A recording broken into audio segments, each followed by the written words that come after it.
Let's be honest. When a politician promises to cut your income tax, the immediate appeal is undeniable. You check your pay stub, run the math, and suddenly imagine keeping the cash you actually earned instead of watching it vanish. But before you celebrate the extra cash, we have to look at the other side of the ledger. Lower income taxes carry massive, invisible trade-offs. In economics, this is opportunity cost. You are making a direct trade, gaining personal liquidity today while reducing the government's ability to fund collective services like healthcare, national security, and public education tomorrow. To understand what that actually means for your wallet, we have to strip away the political rhetoric. We are going to run the math and see exactly who benefits from these cuts, based on personal income and lifestyle. Ultimately, checking the box for a tax cut triggers a forced reallocation of your personal expenses. The primary argument used to sell these cuts to voters is a concept called supply-side theory. When George W. Bush proposed his massive tax package in 2003, the central pitch was that lowering taxes stimulates explosive economic growth. Economists like Greg Mankiw build the foundation for this. Mankiw argues that high marginal tax rates actively discourage high-income earners from working hard. If you heavily tax success, you penalize the entrepreneurial risks needed to start new businesses. This feeds the trickle-down hypothesis. The theory assumes that if you let business owners keep more capital, they will reinvest it into their companies, creating a wave of new jobs that eventually lifts the entire economy. The economist Arthur Laffer took this pitch even further.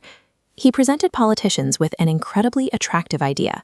Mathematically, you could cut income taxes and actually increase the government's total revenue.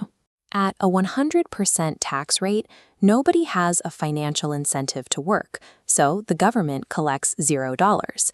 Laffer reasoned that dropping the rate to 90% motivates massive new labor, yielding a huge increase in taxes collected. The entire political promise of supply-side economics relies on the assumption that extreme tax cuts will pay for themselves by triggering a surge in productivity. When we test the Laffer curve against modern Western economies, the mathematical promise breaks down. Current rates in the US and Europe sit between 35 and 50%.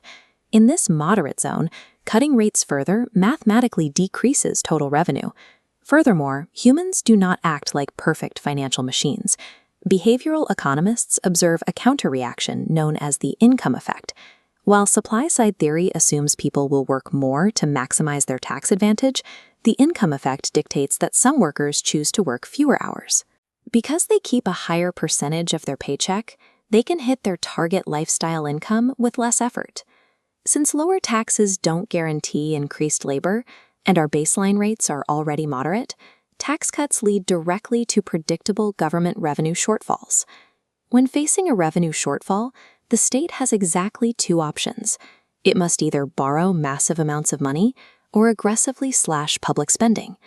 As the free market economist Milton Friedman established, a nation's spending level is the only true indicator of its actual tax burden. If a government cuts your taxes but fails to cut its own spending, your extra cash is an illusion. The state is forced to borrow the difference, meaning your taxes will inevitably rise in the future to pay off the accumulating debt. The alternative is balancing the budget through spending cuts, but this defunds shared public goods the private market is poor at providing. Look at local infrastructure as the ultimate false economy. You might save $200 a year on your income tax, but because the road repair budget was slashed, a pothole blows out your suspension.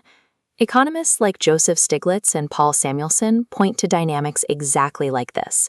They explicitly warn against defunding collective systems like security, transit, and infrastructure. You might save a fraction on your pay stub, but that initial savings is completely wiped out when you are forced to pay higher, unsubsidized private rates for vehicle repairs, healthcare, and education. We have to move from macroeconomic theory down to your personal finances. To know if you actually win when taxes are cut, you have to run your own return on investment. This chart's vertical axis plots income. The horizontal axis plots reliance on public services.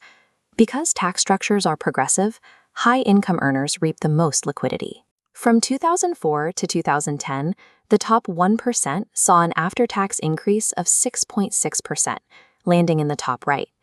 This group bypasses public transit and state universities, easily absorbing privatized healthcare costs. Now map the lowest earners. The poorest 10% saw an after-tax increase of just 0.5%, an invisible boost.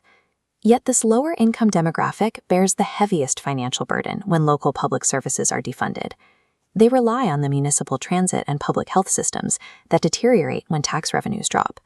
Treating lower taxes as a universally good political promise is statistically false. Its actual value depends entirely on which economic quadrant you live in. In the Nordic model, citizens willingly pay over 50% in income taxes. They do this to fund a generous welfare state with universal healthcare, robust infrastructure, and high happiness indexes.